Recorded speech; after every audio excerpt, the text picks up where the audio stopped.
महाबली बाली की पूरी कहानी, जन्म से मृत्यु तक। क्या आप जानते हैं कि रामायण का सबसे शक्तिशाली योद्धा रावण नहीं बल्कि वानर राज महाबली बाली था? वही बाली जिसने रावण को अपनी बगल में दबाकर पूरी पृथ्वी की परिक्रमा कर ली थी। वही बाली जिसे युद्ध में हराना लगभग असंभव था।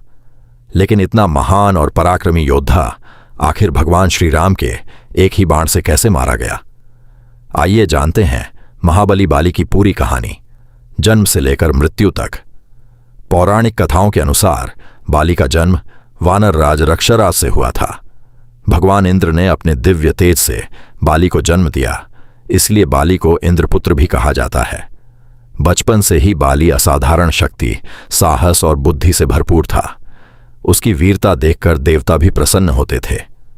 युवावस्था में बाली ने भगवान ब्रह्मा की कठोर तपस्या की। तपस्या से प्रसन्न होकर ब्रह्मा जी ने उसे एक अद्भुत वरदान दिया। जो भी योद्धा बाली के सामने युद्ध करेगा, उसकी आधी शक्ति अपने आप बाली में आ जाएगी। यही वरदान बाली को लगभग अजेय बना देता था। अपने पराक्रम के कारण बाली किष्किंधा का राजा बना। उसकी पत्नी का नाम तारा था, जो अत्यंत बुद्धिमान थीं, और उनके पुत्र का नाम अंगद था। बाली अपनी प्रजा की रक्षा करता था और न्यायप्रिय राजा माना जाता था। एक दिन लंकापति रावण अपने बल के अभिमान में बाली को चुनौती देने पहुंचा। उस समय बाली समुद्र तट पर संध्या वंदन कर रहा था।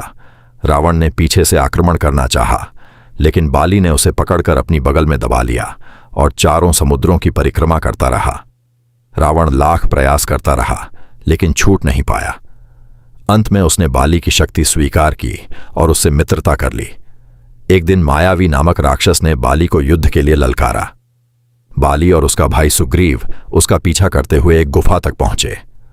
बाली ने सुग्रीव से कहा, मैं अंदर जा रहा हूं। यदि मैं लंबे समय तक बाहर न आऊं तो प्रतीक्षा करना। कई दिनों बाद गुफा से रक्त बहता दिखाई दिया। सुग्रीव को लगा कि बाली मारा गया है। उसने भारी पत्थर से गुफा बंद कर दी और दुखी होकर किष्किंधा लौट आया। लेकिन बाली जीवित था। जब वह बाहर निकला तो उसे लगा कि सुग्रीव ने विश्वासघात किया है। क्रोधित होकर उसने सुग्रीव को राज्य से निकाल दिया और उसकी पत्नी रूमा को भी अपने अधिकार में ले लिया। यहीं से दोनों भाइयों के बीच शत्रुता शुरू हो गई। वनवास के दौरान भगवान श्री राम की मुलाकात सुग्रीव से हुई। सुग्रीव ने अपनी पूरी कहानी सुनाई और सहायता मांगी। श्री राम ने वचन दिया कि वे बाली का वध करके सुग्रीव को उसका राज्य वापस दिलाएंगे। सुग्रीव ने बाली को युद्ध के लिए ललकारा।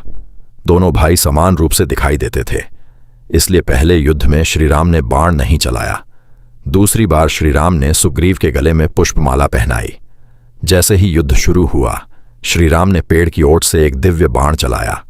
वह बाण सीधे बाली के हृदय में जाकर लगा। घायल बाली ने भगवान श्री राम से पूछा, हे राम, मैंने आपका क्या अपराध किया था? आपने सामने से युद्ध क्यों नहीं किया? श्री राम ने धर्म का उपदेश देते हुए कहा, तुमने अपने छोटे भाई की पत्नी को अपने अधिकार में लेकर अधर्म किया। राजा होने के नाते अधर्म का दंड देना मेरा कर्तव्य था। बाली को अपनी भूल का एहसास हुआ। उसने अपने पुत्र अंगद को श्री राम की सेवा में समर्पित कर दिया और सुग्रीव को राज्य सौंपने का आग्रह किया। इसके बाद महाबली बाली ने भगवान का स्मरण करते हुए अपने प्राण त्याग दिए। महाबली बाली अपार शक्ति के स्वामी थे, लेकिन उनका जीवन हमें यह सिखाता है कि शक्ति से भी बड़ा धर्म होता है। अहंकार और अधर्म अंततः सबसे बलवान व्यक्ति को भी पराजित कर सकते हैं। ऐसी ही दिव्य और रहस्यमयी कथाएं देखने के लिए अभी चैनल को सब्सक्राइब करें। जय बजरंग बली, जय श्री राम।